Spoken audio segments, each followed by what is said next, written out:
This might be the weirdest video I've ever done.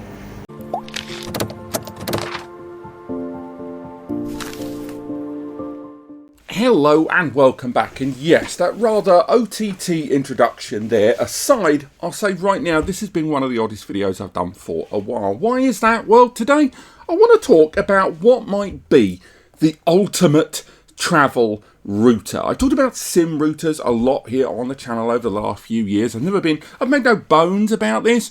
I think in most senses they are better than having a wired internet connection into your home or business. There's no denying the wired internet into your business, having contracts with your home or business environment, you get better speeds, you get consistent throughput there, and indeed it's all coming in and it's very, very secure. However, mobile routers, particularly if you run a small operation, like a YouTube channel, or you have multiple places that you work or you travel around the world for work, when you look at a lot of travel routers these days, the innovations that have happened with mobile broadband being utilised in a static environment is actually quite staggering. And when you do go to your local mobile carrier, AT&T, your EE, your Vodafone, you go to any of those places and you start to see more and more mobile data plans becoming affordable. The monthly unlimited data SIMs start rolling out, and you start weighing up the pros and cons about having a mobile router. Now, all of that aside, today's product here, this is the Solis 5G. And when I was first approached by them to review this product, they contacted me to say, do you want to try out our little travel router thing? And then when I dug more and more into the specifications, the more excited I got. Because, as I say, I've reviewed a lot of mobile routers. But this one ticked so many boxes and then introduced 2 or 3 new boxes that I didn't know could exist all into one. So, before we go any further, Solis 5G. You can knock it out, you can get it on Amazon, you can get it, your usual retailers. It's available all over the world. Again, the first thing that's going to put some users off is the price tag. Now, depending on where you get it in the world, it's about 300 nicker, this thing. It's about 300 quid. It's currently on promo at the time of recording this. I'm sure there's something on screen. We can get it for about $279. I think that's about £230, £240 on their official website. Again, it's listed on Amazon as well. And with that, you get the physical unit. You get your mobile router. You got your welcome pack there, and inside you get your mobile router. Pop that down there. Pop that out, and boom, you get your mobile router. Now, you may notice the device is on. Well, you may also notice, I'm going to have to bring that very, very close to camera. Hopefully you can make that out. This is at 97%. Now, remember that this is on 97%. On top of this, we have got a high-speed 10 gig USB Type-A to Type-C cable. And that's your lot. You've got your manual there and your rest of your box. So then we've got the router. Now, what makes me think that this little box here, that is basically a mobile phone with a smaller screen by the looks of things, what makes me think this is the ultimate travel router? What makes it the ultimate 5G router? Well, the 279 nicker you pay for gets you a router that, if you go with one of their data plans, will give you unlimited normal 4G and high-speed 5G data at 135 countries in the world. On the other hand, you can just sack that off. You don't have to do any of that, because not only is there a digital SIM inside that you can use to apply that cellular plan, but there's also a normal SIM card slot. There's a regular micro SIM card slot down there that allows you to just pop in any SIM card. Now, why is that important? Well, because when you get one of these devices and you want your mobile data, maybe you work in an environment like I do, where running from a SIM, I've got a 5G O2 SIM that provides the internet for this office, which also takes advantage of the enhanced security of the dynamic IP nature of mobile SIMs. And that SIM card I take from the router off camera there, and I take it with me when I travel around to all the different expos or when I visit people. And when I do that, I stick it inside a mobile router. Until recently, I was utilising a little O2 box thing that I got with the SIM card, but now I'm going to start using this. Notwithstanding, because I can pop in my mobile SIM card and then take this around with me, thereby allowing me to not only have my mobile SIM here, but then take it with me on the go.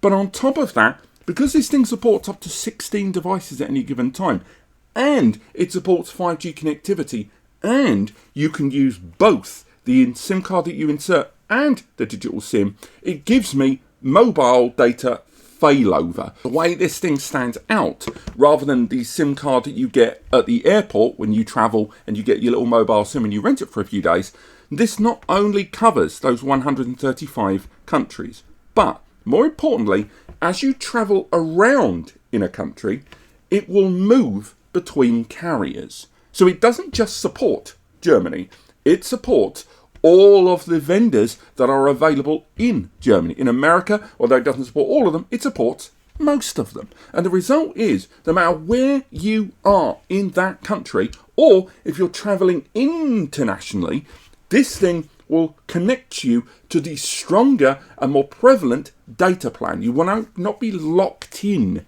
with one provider.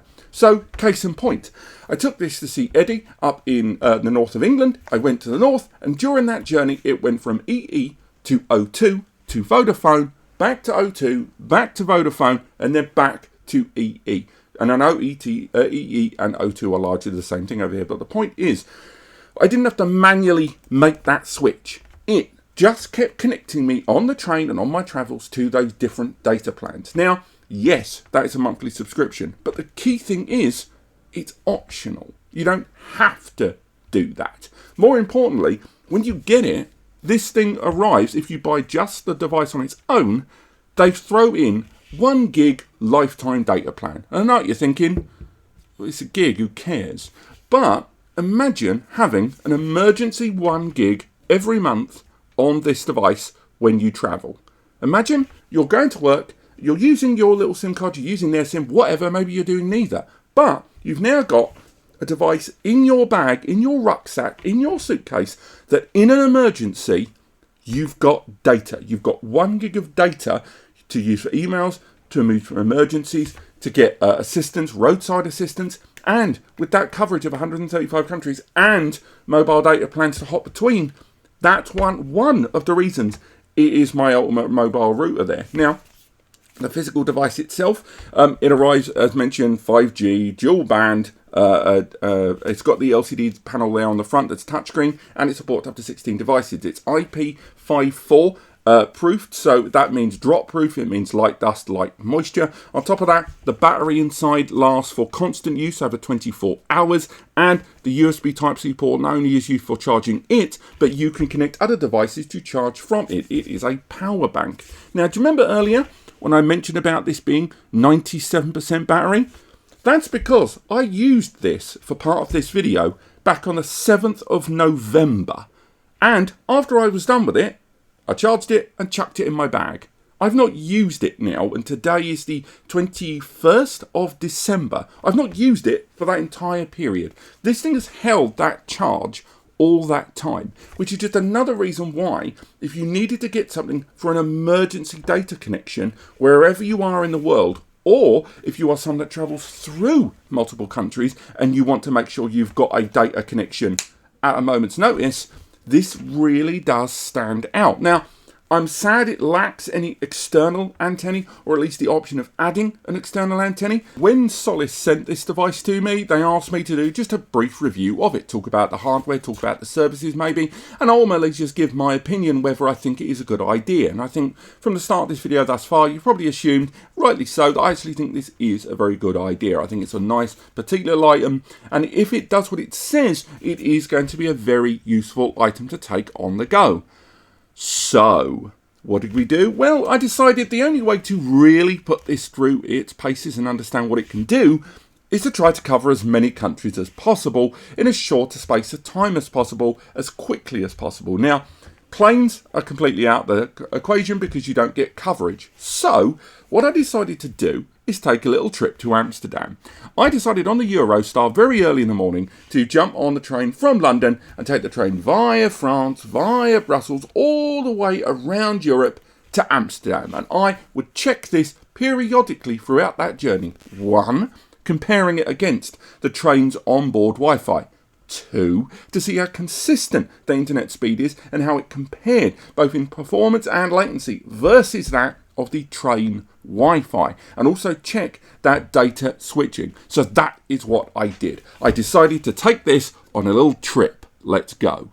I'm going to be making my way from here in London, St Pancras, all the way to Amsterdam, and I'm going to be testing the Solis 5G router. Now, throughout the course of this journey, when we're outside of the Eurotunnel, of course, I'm going to be bench testing just how well this router, this SIM mobile router, can flick between each of the individual connections as we make our way through a large part of Europe.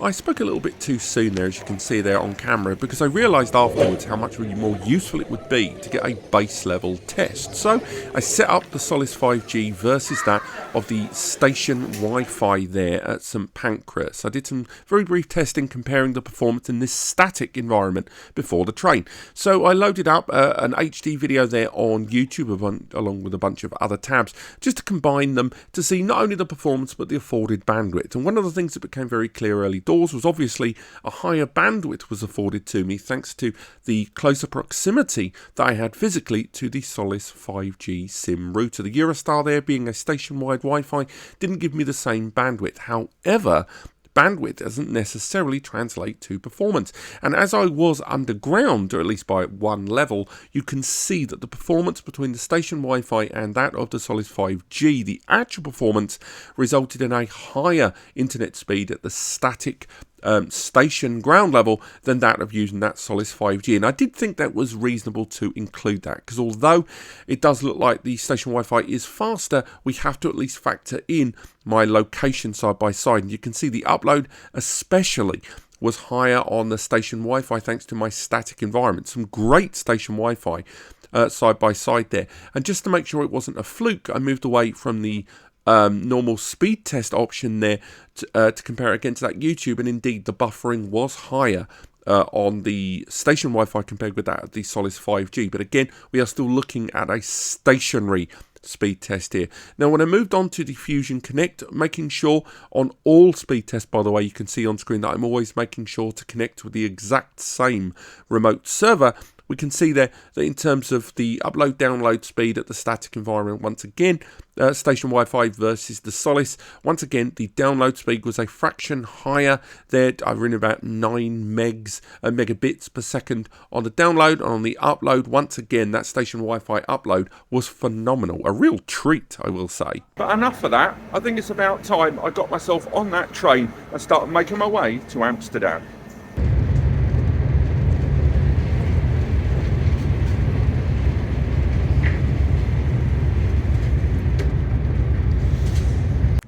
So I made myself comfortable. I got my 5G router set up. I got my mobile there to test the Wi-Fi strength later on, and of course a banana for scale. I had everything set up there, and again throughout the course of these tests, this is comparing the Solis 5G speed while in motion, starting off in France, versus that of the Wi-Fi on the train, just to get a good basis of comparison there of both speed and Wi-Fi throughout the whole thing. I apologise for all the dings. First thing I wanted to note was that the Solis 5G did indeed hop throughout the course of all of these tests, country to country, between different SIM providers, EE to Orange to Proximus, something I've never heard of there, and throughout the whole way through, the Wi-Fi connection with the Solis 5G did not change when it hopped between these little Wi-Fi connections there, and you can see the bandwidth strength there on the right hand side of the screen. I was afforded a larger block there, 160 megahertz block, due to my local connection with the Solis 5G router rather than that of the Wi-Fi on the train. Now, the first thing I wanted to do was a ping test, as you can see here on screen, and although the numbers weren't all, out of this world compared with the wired connection on the Solis 5G router. I will say, compared with the train Wi-Fi, the ping just kept failing me there, compared with that of the 5G, with the ping being a nice reasonable number there. You want to obviously get it as low as possible, but the train Wi-Fi ping connection was just messy as all hell, and it just wasn't reliable enough. Now, in terms of performance tests, we returned to speed tests there on Ookla and checking our connection there. And as you can see, this time around on the mobile train, the Solis 5G gave us a higher number. Not out of this world higher, but certainly notably higher. As you can see, between them there, a difference of around about 5 megabits per second. Not huge, but still good. In terms of upload there, large parity. Now, of course, chances are the Eurostar train is using cellular internet, of course, as it makes its way, from London all the way through to Amsterdam. But still, nonetheless, it's good to have that connection hopping between the different mobile providers. Something we'll, of course, focus on a little bit more later on in this journey when we're looking at the likes of Brussels.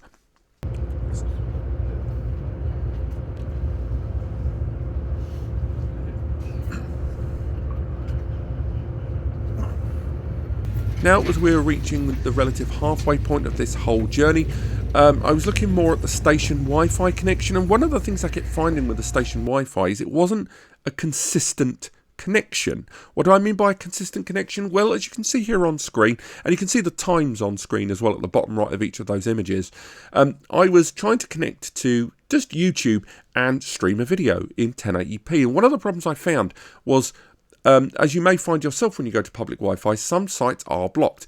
And although I could access YouTube during the French leg and the later leg of this journey, during the Brussels part of this journey, what I found was YouTube was blocked in some regions. Now, whether that was obviously because of the cellular connection or because of the cellular connection hopping throughout the whole journey, it was just really irritating that some sites couldn't be reached on the train Wi-Fi when the Solis 5G could reach all of them, because I had that level of control. The same goes while making my way through Brussels here. Look at the distinct difference between these two internet connections. Now, again, you have to factor in the time difference as I moved away from Greenwich Mean Time into each of these regions, but still, the upload and the download there on the Solis 5G compared with that of the Eurostar's onboard train Wi-Fi as we made our way through Brussels was extraordinarily better there on the 5G. Again,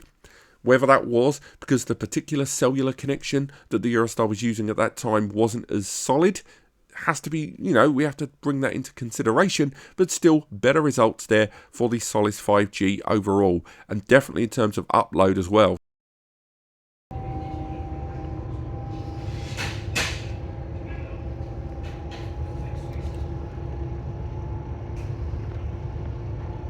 Now, as we made our way into Rotterdam, I wanted to introduce some other tests here, and a lot of this was to do with that connection and the strength of that connection. Now, again, we have to factor in our proximity with the router, but still, given you would think train Wi-Fi is going to have numerous hub points throughout the whole train, it was just a bit of a shame that although the 5G router was obviously going to be the stronger of the two, the fact that I couldn't connect to those individual nodes with a similar level of strength, even though they're dotted throughout the train, was a little disappointing. Now, as you can see here with the Solis 5G, what I'm showing you here with YouTube, I should really explain, is once again, we saw that intermittent lack of connection with certain sites when using the train Wi-Fi compared with the 5G router. And as you can see, it kept kicking me out. Now, even though with that connection, I had to keep reconnecting to it each time, and obviously each time I had to manually enter my credentials, the Eurostar train Wi-Fi would periodically kick me out between countries after about 30 to 40 minutes. Now, whether that was built into the Wi-Fi or that was built into it hopping between different cellular networks was still problematic. But moreover, as you can see here from the screen, when I logged back into it, even though I'd only logged out of it for around about 2.5 minutes, in that 2.5 minutes, suddenly I can't access YouTube. And although the connection maintained, the connection was there in terms of strength, and eventually I was able to connect, for some reason, my connection just wasn't that stable on the train Wi-Fi when compared with reconnecting, as you can see here on screen, back to that Solis 5G mobile router. Suddenly my connection was strong once again, and I could go back into the videos you can see here on screen, and I could watch my 1080p video here via YouTube consistently. Yes, it kicked in at 240p because it was connected to the old connection, but it would go back to 1080p. Overall, we have to, of course, look at some of this evidence as circumstantial. We are looking at a connection here when I was on a train making its way through Europe, and this isn't going to be completely the same as anyone else. But I will say that when using the Solis 5G router, it at the very least was a consistent experience. And making my way through all of those individual countries, it would have been better to have one consistent Wi-Fi connection that in the background was hopping between the different cellular providers than it would be connecting to the train Wi-Fi, which, one, did seem at occasion to block me from certain websites, and two, it did periodically log me out of that Wi-Fi after a certain time limit, or due to its own hopping between cellular connections, for some reason kicking me out of the Wi-Fi. Now, this wasn't during the actual tunnel portion, so I'm not going to include that because that seems needlessly unfair. But overall, I would say that Solis 5G router did what it said on the tin, and throughout the tests, although it wasn't as comparable in terms of overall performance against a static connection, such as the station Wi-Fi rather than train Wi-Fi, I would say in the mobile scenarios and in motion, it did prove itself. Unsurprisingly, whatever way you look at it, I think this thing is a good idea. Maybe at the price, for the data at least, when you compare it against a traditional, mobile data plan that you get on the 12 or 24 months from your local cellular provider, it seems a little expensive, but it's about the convenience, and it's about having data conveniently over a given period of time, no matter where you are in the world. Also, the inclusion of a physical SIM. A lot of brands, and I mean a lot of brands I've dealt with in the past that would release something like this, would never have put a physical SIM card slot. They would not have allowed you the option to utilize your own SIM card and therefore not pay them regularly. They would have got rid of that. So the fact that they include the physical SIM next to their digital SIM inside is a real class act, in my opinion. I think it's a great move on their part. The same goes with that lifetime gigabyte of data that this includes. Now, all of that rolls in together into one of the most convenient mobile routers I've ever discussed. It doesn't have a lot of the broader coverage, such as the GL iNet Pooly that we'll talk about next year, because that has more antennae, but that makes up for this by having that incredible failover and coverage, both backed by Solis themselves and when you want to take advantage of yourself. And remember, it's Wi-Fi 6 as well, and 5G. Two things for me that are the staples